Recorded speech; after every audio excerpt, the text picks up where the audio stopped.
বেশিরভাগ বিরোধী বাংলাদেশের 18 কোটি মানুষের তাদের একটি দাবি আজকে আংশিক বাস্তবায়ন করে দিয়েছেন। আলহামদুলিল্লাহ, দাবি আমাদের পুরো বাস্তবায়িত হয়নি।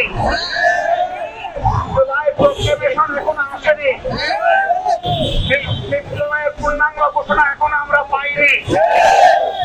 আমরা ইনশাআল্লাহ ধাপে ধাপে সামনের দিকে এগিয়ে যাবো। জুলাইকে আমরা হারিয়ে যেতে দেব না, এই জুলাইকেই বুকে ধারণ করে আমরা এগিয়ে যাব। আজও শহীদ পরিবারের গঠিত কমিটিকে নিয়ে আমরা বসেছিলাম, তাদের চোখের পানি আমরা দেখেছি। তারা বলেছে সরকারের কোনো সাহায্য চাই না, আমরা ন্যায় বিচার চাই, উনি হাসিনার বিচার চাই, বিচার চাই, চাই। আলহামদুলিল্লাহ, তাদের আংশিক দাবি পূরণ হয়েছে। এখন আমরা বলবো সরকারে যারা আছেন তারা যেন বিচারকে ত্বরান্বিত করে মানুষের প্রতি সম্মান প্রদর্শন করে। যারা সরকারে আছেন আমরা জানি, আমরা এই সবাই মিলে তাদেরকে বসিয়েছি।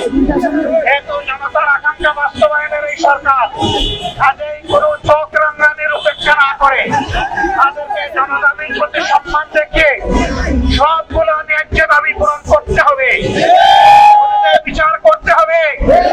এদেশের মানুষ খুনিদের উপযুক্ত শাস্তি দেখতে চায়। আমরা বলবো না ফাঁসির কাজটা ঝুলাও, কিন্তু যার কপালে ফাঁসির কাজটা আছে তাকে ঝুলাতে হবে। বিচার দেখতে চাই আমরা, অন্যায় বিচারের মাধ্যমে কারো শাস্তি হোক এটাও আমরা চাই না।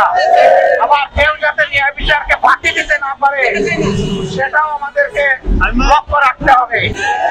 আপনাদের স্বার্থে থেকে যাকে আপনাদেরকে শক্তি যোগাবে ইনশাআল্লাহ, কিন্তু কোনো অন্যায়ের সাথে আপনারা যদি আপোষ করেন এই জাতি আপনাদেরকে ক্ষমা করবে না। আমরা আশা করব তারা কোনো অন্যায়ের সাথে আপোষ করবেন না, তারা ন্যায়ের উপর প্রতিষ্ঠিত থেকে জাতিকে তার অধিকার ফিরিয়ে দিবেন। এই অধিকার ডাকাতরা 15.5 বছরে কেড়ে নিয়েছে, আমরা চাই সেই অধিকার জনগণের হাতে তুলে দিতে। তবে যেন তেন ভাবে কেউ যদি ধামা চাপা দিয়ে খুব কৌশলের আশ্রয় নিয়ে কিছু করতে চান, এই বিপ্লবী জনগণ মানবে না। আজকে 2 দিনের ধারাবাহিক কর্মসূচি তার প্রমাণ। সব কিছুকে উপেক্ষা করে দিন রাত বিপ্লবীরা রাস্তায় ছিল, আর তাদের সাথে আমাদের অন্তরাত্মা পড়েছিল। আমরা সবসময় তাদের সাথে সম্পর্ক রক্ষা করে চলছিলাম। আমরা পরিষ্কার করে দিতে চাই, আবার বৃদ্ধ বনিতা, শিশু, মা বোনেরা সহ সবাই যেমন রাস্তায় নেমে এসেছিল, আগামী দিনে যেন আর এমন পরিস্থিতি তৈরি না হয় যে আবার আমাদেরকে রাস্তায় নামতে হবে। রাস্তায় নামার আগেই দাবিগুলো আমাদেরকে পূরণ করে দিয়ে দিবেন আপনারা। আমরা সেই দিনের অপেক্ষায় থাকলাম।